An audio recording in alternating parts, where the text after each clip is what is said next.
하나님의 말씀은 빌립보서 3장 4절부터 11절입니다. 신약 321쪽입니다. 그러나 나도 육체를 신뢰할 만하며 만일 누구든지 다른 이가 육체를 신뢰할 것이 있는 줄로 생각하면 나는 더욱 그러하리니 나는 8일 만에 할례를 받고 이스라엘 족속이요 베냐민 지파요 히브리인 중에 히브리인이요 율법으로는 바리새인이요 열심으로는 교회를 박해하고 율법의 의로는 흠이 없는 자라. 그러나 무엇이든지 내게 유익하던 것을 내가 그리스도를 위하여 다 해로 여길 뿐더러 또한 모든 것을 해로 여기면 내 주 그리스도 예수를 아는 지식이 가장 고상하기 때문이라. 내가 그를 위하여 모든 것을 잃어버리고 배설물로 여기면 그리스도를 얻고 그 안에서 발견되려 함이니 내가 가진 의는 율법에서 난 것이 아니요 오직 그리스도를 믿음으로 말미암은 것이니 곧 믿음으로 하나님께로부터 난 의라.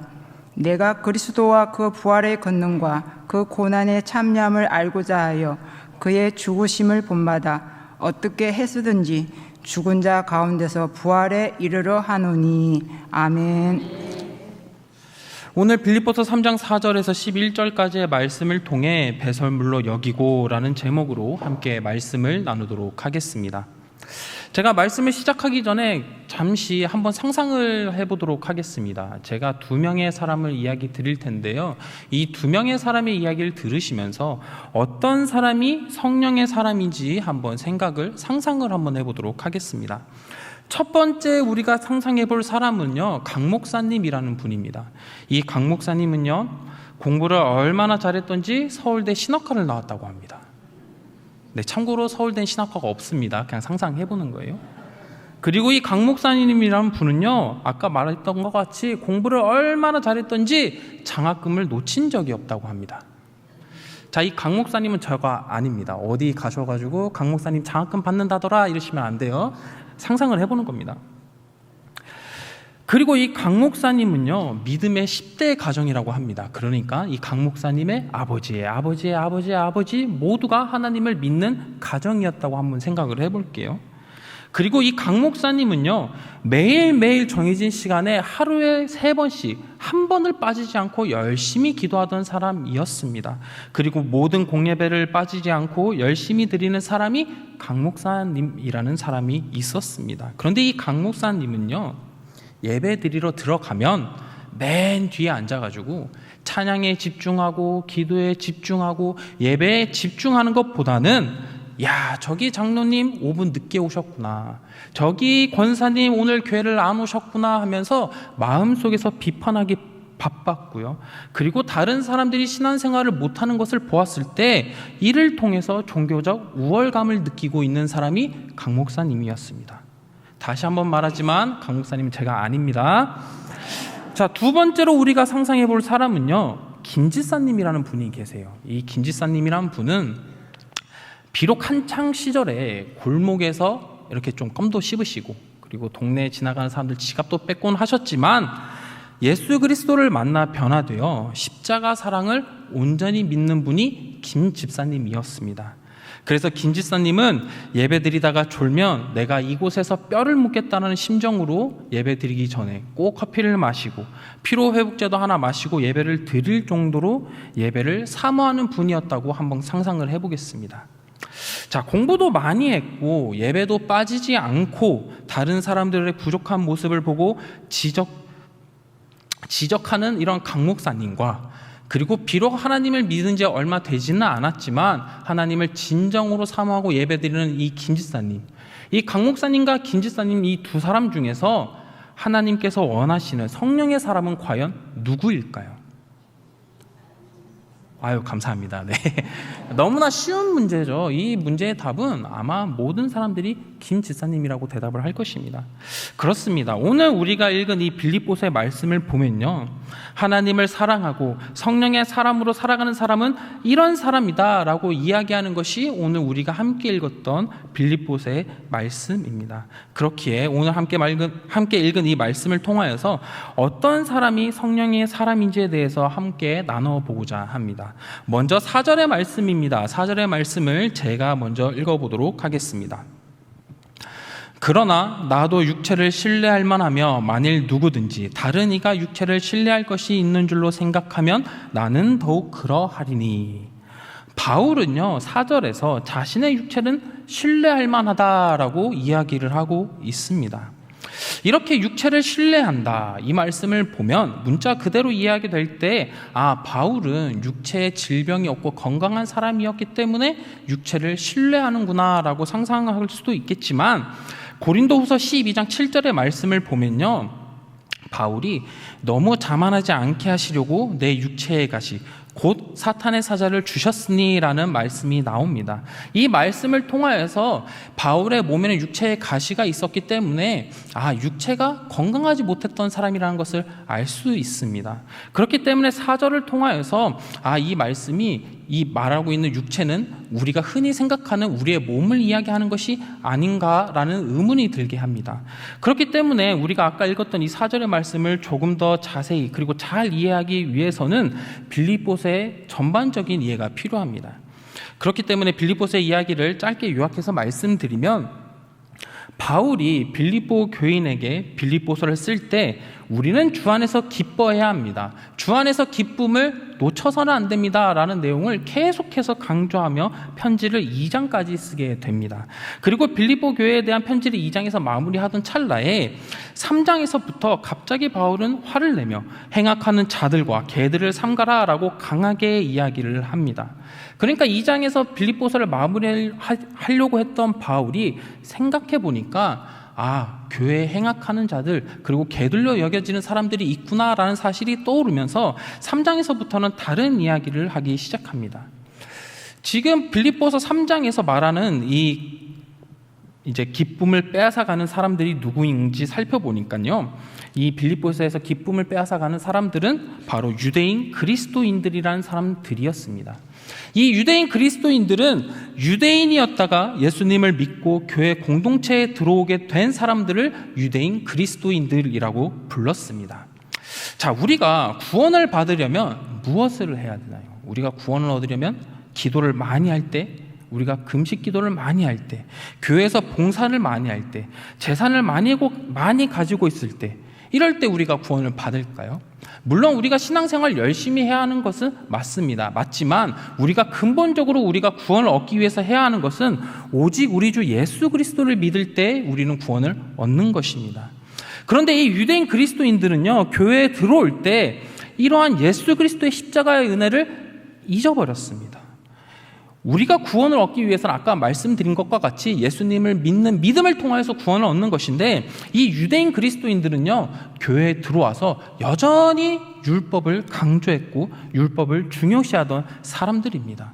그래서 이 유대인 그리스도인들이 빌립보 교회에 들어왔을 때 무슨 행동을 했냐면, 여러분 예수님을 믿고 구원받기 전에 먼저 율법의 할례부터 하십시오. 할례를 받아야 여러분들이 예수님을 믿고 구원받을 수 있습니다 라고 하는 잘못된 믿음을 전파하기 시작한 것입니다. 이 빌립보 교회는요 이방인들이 많이 다니던 교회였습니다. 그렇기 때문에 이 빌립보 교회에서는 할례를 받지 않은 사람들이 많았는데, 유대인 그리스도인들이 이 빌립보 교회에 들어와서 여러분들 할례 받아야 됩니다, 그래야 구원받습니다 라고 하는 잘못된 믿음을 전파하니까 이 빌립보 교회에서는 여러 가지 문제가 생기게 된 것입니다. 잠시 예수님이 이 땅에 오셨을 때 생각해 보면, 예수님은요 사람을 재산이나 외모나 직업에 따라 분류하고 차등 대우하지 않으셨습니다. 오히려 예수님께서는 이 땅에 오셨을 때 부정한 자, 창녀, 세리, 가난한 자와 같이 세상에서 낮은 자들에게 다가가셨던 분이 예수님이셨습니다. 그런데 유대인 그리스도인들은요 예수님을 믿게 되었음에도 불구하고, 예수님의 제자가 되겠다고 얘기함에도 불구하고 그들은 여전히 자신들의 율법을 내세우며 사람들을 나누기 시작한 것입니다. 이러한 모습은요 우리가 신앙생활을 할 때 기쁨을 빼앗는 행동입니다. 우리가 예수님을 믿고 복음을 만나게 되었을 때, 예수님을 통해 내 죄가 모두 다 사해졌구나, 예수님을 통해 우리가 구원을 얻는구나 라는 이 믿음이 생기게 되면 우리 안에 기쁨이 넘치게 됩니다. 그리고 이 기쁨으로 말미암아 신앙생활을 해야 하는데, 유대인 그리스도인들은 그렇게 하지 않고 이런 기쁨보다는 율법을 지켜야 해, 너희들 율법을 지키지 않으면 하나님께 벌받아. 너희들 안 좋은 일이 생기지 않으려면 율법을 지켜야 해. 하나님께서 너희들을 벌하실 거야 라는 이러한 믿음을 계속 전파한 것이죠. 그래서 이 빌립보 교회 안에는요, 하나님을 기뻐하는 마음보다는 두려워하는 마음이 점점점 생겨나게 된 것입니다. 그리고 더 나아가 이 율법주의자들은 자신들의 열심히 율법 지키는 것을 내세우면서 그렇게 하지 못하는 사람들을 무시하고 넘어뜨리고 자랑하는 종교적 우월감을 느끼는 사람들이 유대인 그리스도인들이요, 율법주의자들이었습니다. 이런 율법주의자와 같은 믿음은 우리가 신앙생활을 할 때 우리의 기쁨을 빼앗아가 버립니다. 우리가 기쁨으로 신앙생활을 해야 하는데 이러한 율법주의자들은 우리의 기쁨을 모두 흩어버리는 것입니다. 그렇기 때문에 바울은 이러한 율법주의자들을 향해 이렇게 대답했습니다. 4절의 말씀입니다. 4절의 말씀을 함께 읽도록 하겠습니다. 시작.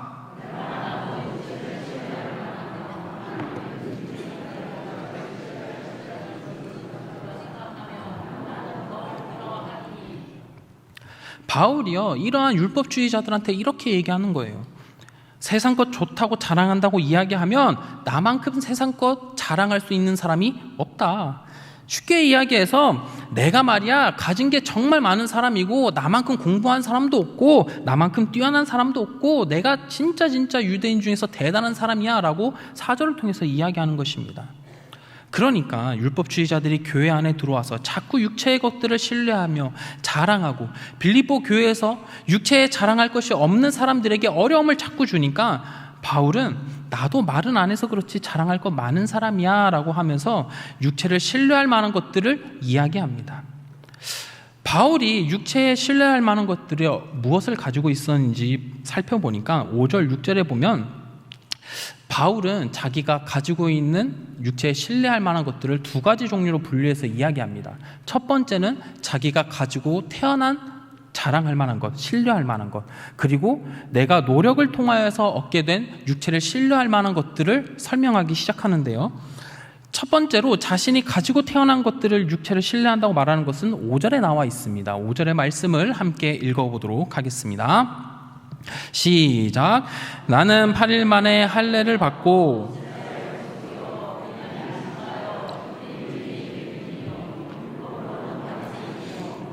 바울은 5절을 통해서 자신의 육체를 신뢰할 만한 이유를 이야기합니다. 첫 번째로 이야기하는 것은 8일 만에 할례를 받았다는 것입니다. 지금 빌립보 교회 율법주의자들이 들어와서 구원받기 위해서는 율법에 따라 할례를 받아야 하는 것을 계속해서 강조를 했습니다. 유대인들은요, 태어난 지 8일 만에 할례를 받아야 했는데 바울 또한 이러한 율법에 따라서 태어난 지 8일 만에 할례를 받았습니다. 그래서 바울도 유대인이었기 때문에 이 할례 받은 것을 자랑할 만하다, 신뢰할 만한 것이라고 이야기를 합니다. 그리고 바울이 8일 만에 할례를 받았다는 것은 바울의 부모도 율법을 지키는 유대인이라는 것을 강조하는 것입니다. 자, 우리 태어난 지 8일 정도 된 아이를 한번 생각해 보도록 하겠습니다. 아이가 태어난 지 8일 딱 되었는데 혹시 이런 아이가 있을까요? 아버지에게 찾아가서 아버지, 저 태어난 지 8일이 되었으니 할례를 받고 싶습니다. 이렇게 이야기하는 아기가 있을까요? 당연히 없겠죠. 그렇기 때문에 이러한 이야기를 통해서 우리가 알 수 있는 것은 바울의 부모 또한 하나님의 율법을 따르는 유대인이라는 것이고 우리 온 집안 사람들이 유대인이다라고 하면서 나도 육체에 신뢰할 만한 것이 이렇게 있다라고 바울은 이야기하고 있습니다. 그리고 바울은요, 성인이 되어서 할례를 받은 사람들과는 다르게 나는 태어날 때부터 할례를 받았기 때문에 참된 유대인, 하나님으로부터 모태신앙 그 이상의 것들을 받은 사람이 나다라고 하면서 자랑하고 있는 것입니다. 그리고 바울은 두 번째로 이스라엘 족속이라는 것을 강조합니다. 성경에서 살펴보면 이스라엘 백성들은 하나님께서 선택해 주신 백성이기에 이들은 선민의식을 가지고 있었습니다. 바울은 자신이 이스라엘 족속의 혈통을 이어받았다는 것을 강조하면서 자신은 하나님의 택한 백성이요, 그렇게 하나님의 백성이 갖는 모든 권리와 특권을 내가 다 가지고 있노라 라고 이야기를 합니다. 그리고 바울은 세 번째로 자신은 베냐민 지파라고 이야기하고 있습니다. 바울은 베냐민 지파라는 사실을 자랑하고 있는 것이죠. 육체에 신뢰할 만한 것이 베냐민 지파다라고 이야기를 하는 것인데, 이 베냐민 지파는요, 다른 지파에 비해 규모는 비록 작았지만 바울이 베냐민 지파를 신뢰하는 것은 여러 가지 이유가 있었습니다. 여기서 하나 질문을 드리면, 혹시 베냐민의 아버지는 야곱이었고 그 아버지가 사랑했던 부인이 누구였는지 기억이 나시나요? 야곱이 사랑했던 부인.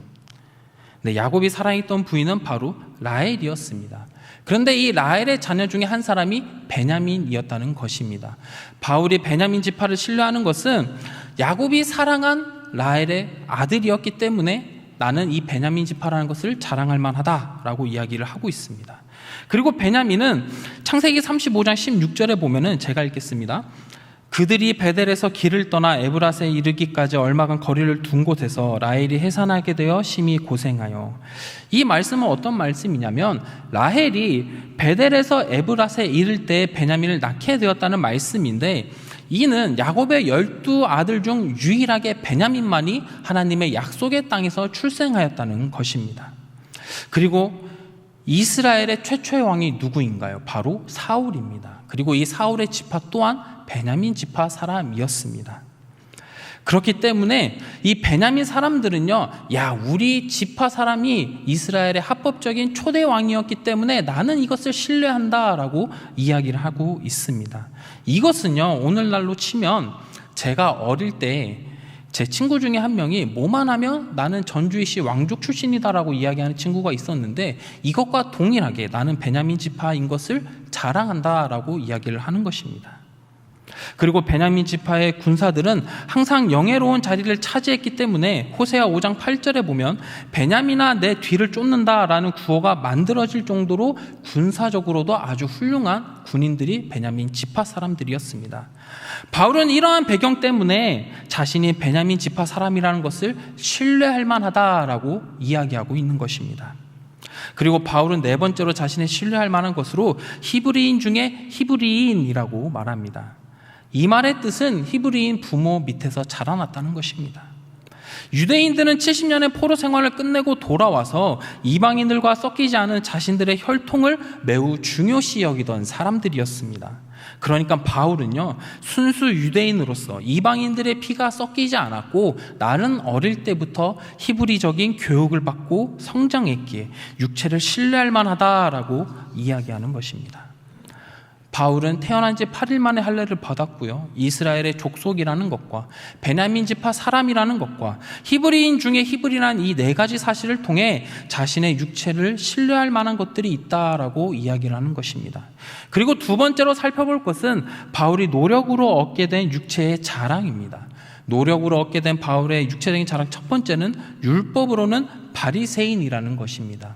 이 바리새인은 우리가 잘 알고 있다시피 이 바리새파 또 작은 종파였지만 율법을 지키는 데 있어서 그 누구보다 엄격하게 지키던 사람들이 바리새인들이었습니다. 이들이 얼마나 율법에 엄격했던지 모세의 율법을 지키는 것뿐만 아니라 전승으로 내려오는 모든 계명들을 다 지켜야 한다고 믿는 사람들이 바리새인들이었습니다. 그렇게 바리새인들은요, 하나님이 명령하신 것 그 이상을 지키던 사람들이었고, 그리고 이러한 하나님의 율법을 지키는 것, 계명을 지키는 것을 자기의 자랑으로 삼았습니다. 그리고 바울은 바리새파뿐만 아니라 특히 가말리엘의 제자였습니다. 이 가말리엘은 기록은 되어 있지 않지만 당대 최고의 학부였습니다. 그러니까 오늘날로 치면 바울은 서울대생 출신이라는 것입니다. 바울은 공부를 아주 열심히 한 사람이기 때문에 자신이 바리새인이라는 것을 신뢰할 만하다라고 이야기하고 있는 것입니다. 그리고 이어서 6절에서는 또한 이렇게 이야기를 하고 있습니다. 6절의 말씀을 함께 읽어보도록 하겠습니다. 준비 시작.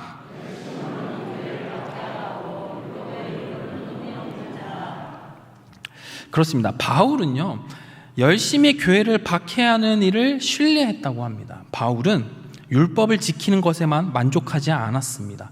더 나아가 교회를 박해까지 했던 사람이 바로 바울이었습니다.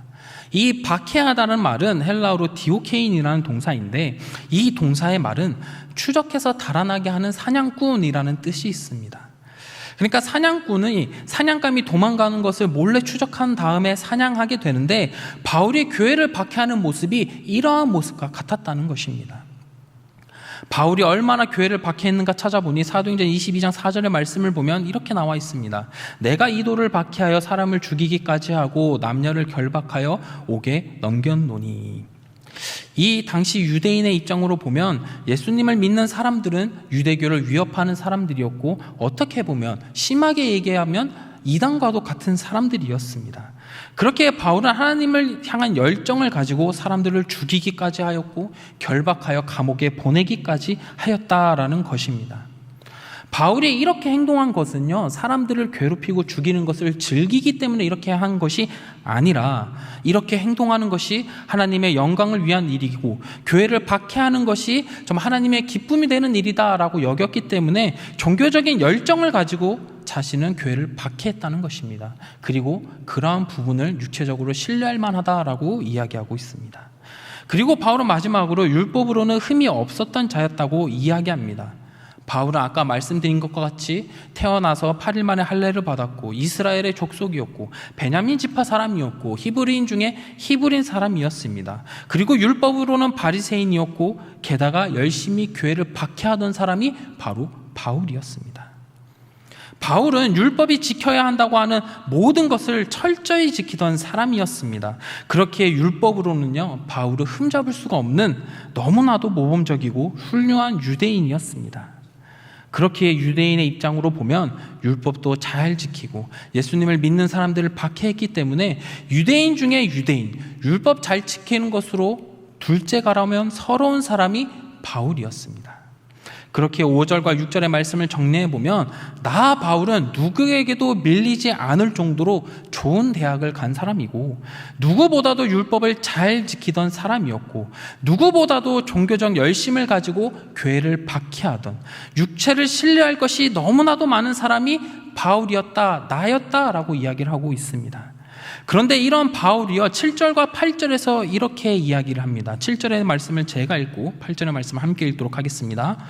그러나 무엇이든지 내게 유익하던 것을 내가 그리스도를 위하여 다 해로 여길 뿐더러 시작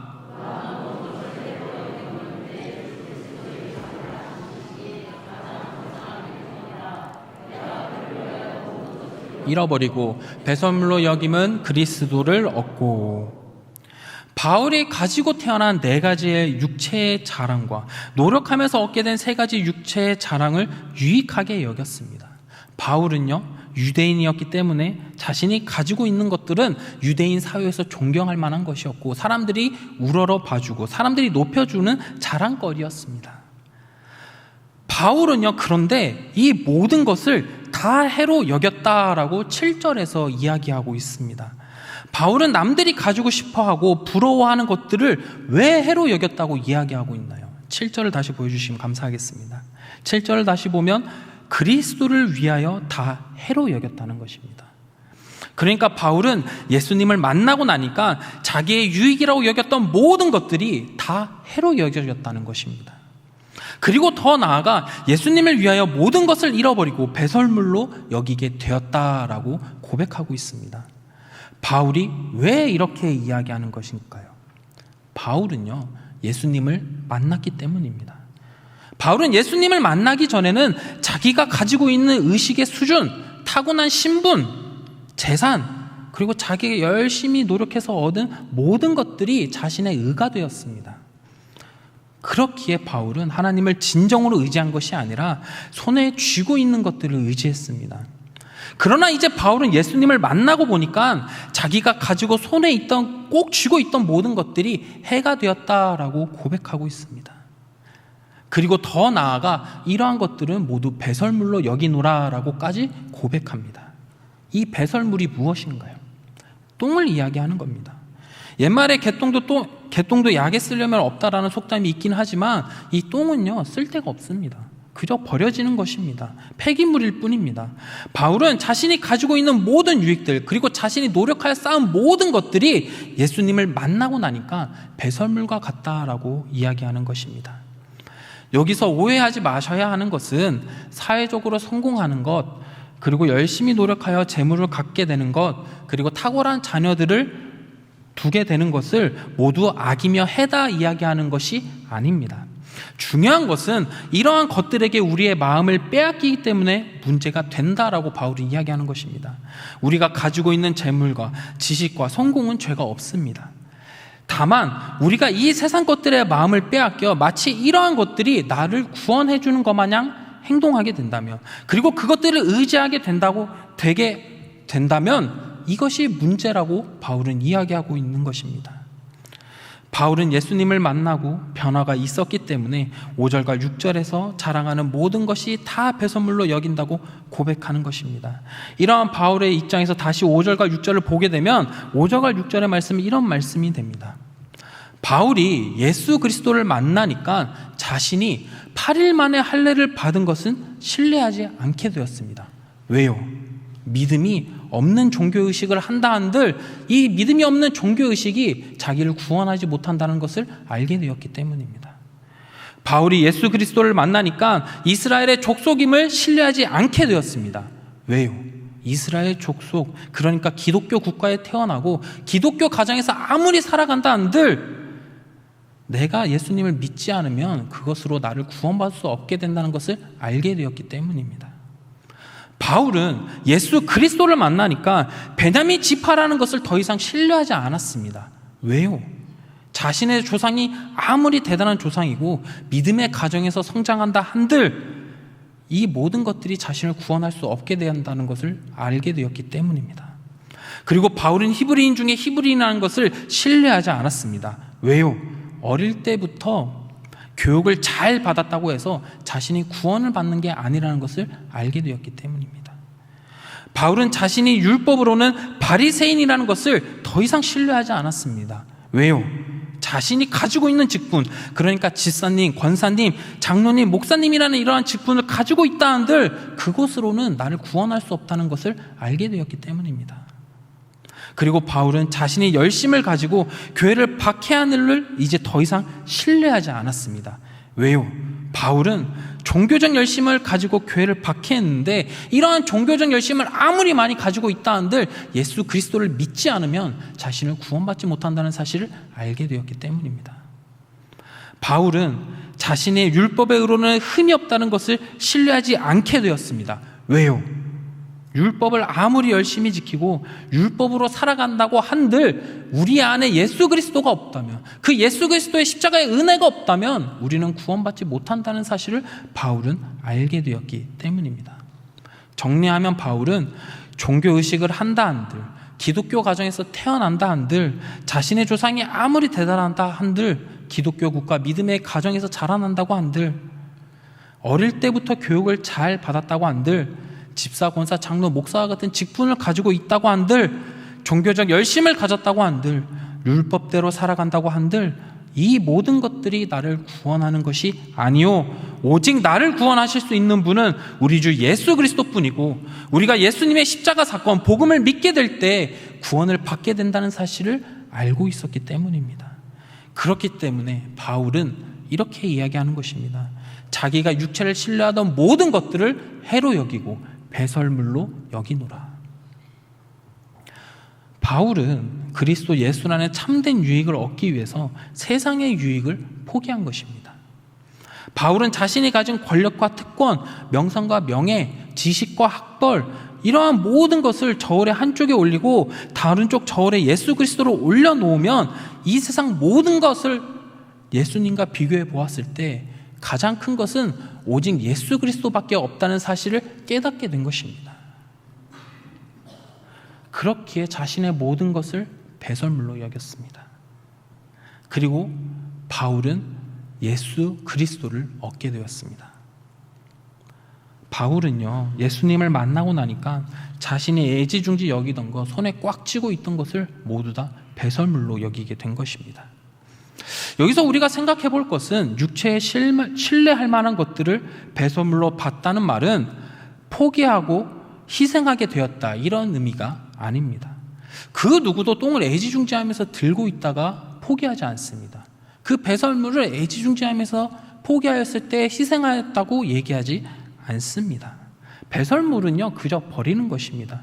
이처럼 바울은 예수님을 만나니까 자신이 가진 모든 것들이, 내가 아등바등하면서 놓치지 않기 위해서 붙잡았던 모든 것들이 다 배설물과 같이 버려졌노라라고 고백합니다. 이처럼 성령의 사람은요, 자신의 가진 것이 예수님과 비교하여 보았을 때 아무것도 아니라는 것을 알고 있는 사람이 성령의 사람입니다. 그리고 성령의 사람은 예수님이 어떠한 분이신지 알고 있는 사람 또한 성령의 사람입니다. 사랑하는 우리 성교회 성도님들, 우리도 바울과 같이 그리스도 예수를 얻어야 할 줄로 믿습니다. 물론 그리스도 예수는 우리에게 여러 가지 방법으로 주셨습니다. 그럼에도 불구하고 우리는 예수 그리스도를 얻어야 합니다. 우리가 가만히 있는다고 해서 십자가 은혜로 구원받는 것이 아닙니다. 내가 가진 것을 내려놓아야 합니다. 내가 신뢰할 만한 육체의 자랑, 출신, 재산, 내가 의지하는 자녀와 같은 모든 것들을 주님 앞에 내려놓으시고 이러한 모든 것들을 의지하는 것이 아니라 배설물과 같이 여기셔야 합니다. 지금까지는 내가 내 욕심대로 육체를 신뢰할 만한 것들을 의지하며 살아왔지만 내가 가던 이 길이 잘못되었구나 라는 것을 깨달으시고 예수 그리스도로 되돌아오셔야 합니다. 우리가 오직 의지할 것은 세상의 자랑이 아니요, 세상의 유익이 아니요, 오직 주 예수 그리스도이심을 믿으시기를 소망합니다. 이제 말씀을 마무리하고자 합니다. 바울은 빌립보 교회에 육체를 신뢰하는 율법주의자들이 들어와서 자신을 자랑하고 드러내며 교회에 많은 문제를 일으켰습니다. 그렇기에 바울은 이러한 율법주의자들을 향해 이야기합니다. 나도 육체에 신뢰할 것들이 많다. 나도 많지만 내가 예수 그리스도를 만나고 나니까 내가 자랑하는 것들, 내가 의지하는 것들, 모든 것들이 나를 구원할 수 없기 때문에 나는 모든 것을 배설물로 여기노라. 그리고 내가 모든 것을 버림을 통해 나를 구원하실 예수 그리스도를 얻게 되었노라 라고 고백합니다. 바울은 자신의 자랑거리를 모두 다 비워내고 그 안에 예수 그리스도로 채운 사람이었습니다. 우리 사랑하는 성도님들께서도 바울과 같이 오로지 예수님을 의지하고 우리의 자랑되는 모든 것을 비워낼 때 하나님께서는 오늘날 우리에게 예수 그리스도를 얻게 하실 줄로 믿습니다. 우리 사랑하는 성도님들은 예수 그리스도의 십자가의 복음이 이 세상 무엇보다 더 가치 있는 것이고 우리가 오직 소망을 두고 나가야 하는 것임을 믿으셔서 율법의 사람, 육체의 사람으로 살아가시는 것이 아니라 오직 예수 그리스도만을 의지하는 참 할례파요, 성령의 사람으로 살아가시는 우리 성도님들이 되시길 예수님의 이름으로 축원합니다.